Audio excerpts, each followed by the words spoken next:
Hi, I'm Paul Roberts, and the book that I read and reviewed was The 1 Minute Manager by Dr. Ken Blanchard and Dr. Spencer Johnson. This book tells the story of a young man who searched all over the world for what he considered an effective manager.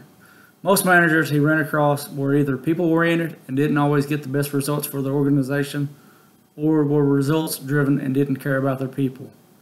But what he was looking for was an effective manager that achieved positive results for both the company and the people they manage. He found a few managers that were effective in this way, but were not willing to share their secrets with him until he came across a manager that was known as the 1 Minute Manager. This manager used 3 1-minute techniques to effectively manage his people. They were 1-minute goal setting, 1-minute praises, and 1-minute reprimands. After an initial meeting with the 1 Minute Manager, the young man visited 3 of his staff members and learned more about a new 1-minute technique from each of them, and later returned to the 1 Minute Manager's office with a better understanding and respect for his management style. When the young man met the first staff member, he learned of 1-minute goal setting. This technique is used to set goals. They should fit on a single sheet of paper, be no more than 250 words, and take them less than 1 minute to read.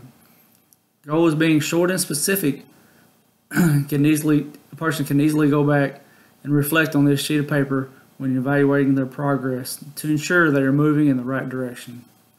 During his meeting with the second staff member, the young man learned of 1-minute praises. Praising employees for doing something right is better than always trying to catch them doing something wrong. It makes the employee feel good and appreciated.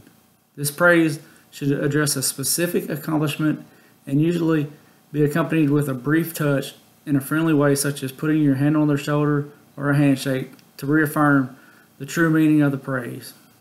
However, as people grow and develop, they should be able to recognize their own accomplishments and praise themselves rather than looking for it externally.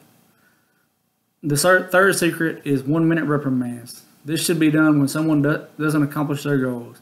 There are 2 parts to an effective reprimand. First, ensure the employee knows it is coming and let them know specifically what behavior they have demonstrated that you aren't happy with.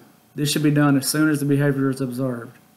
Secondly, you should let them know that it is their behavior that you aren't satisfied with, not them as a person, and that you respect them and you're on their side.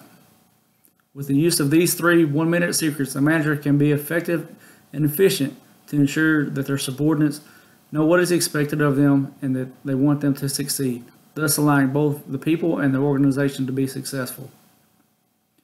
One of the things that I learned from this book would be that managers should ensure that employees' goals are clear and they are fully aware of them. The book mentioned a person bowling but not being able to see the pins because of a curtain blocking them. This resembles what it's like when an employee doesn't clearly know what their goals are. By removing the curtain and ensuring that they have clear goals, then it gives the employee a greater chance of hitting the pins and accomplishing their goals and being successful. Secondly, I learned that goals should be short and concise.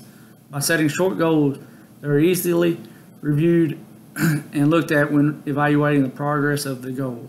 The book says that a goal should fit on 1 page, be no more than 250 words, and take less than 1 minute to read. The third thing that I learned from the book is that most people want to be managed by a 1-minute manager. The book tells of how the young man's staff reacted after reading about 1-minute management and then being asked if they would like to be managed by a 1-minute manager. The young man's staff all wanted to be managed in this manner. 2 principles of this book that can help me be an effective supervisor would be to ensure that clear and concise goals are set and communicated. This ensures an employee knows their expectations and will help them be successful. The other principle that I could apply would be the effective issuing of 1-minute reprimands. Ensuring that the person receiving the reprimand knows why is important, and then finishing the reprimand showing compassion for them as a person but not condoning their action will help ensure they know that I care about them and we are on the same side.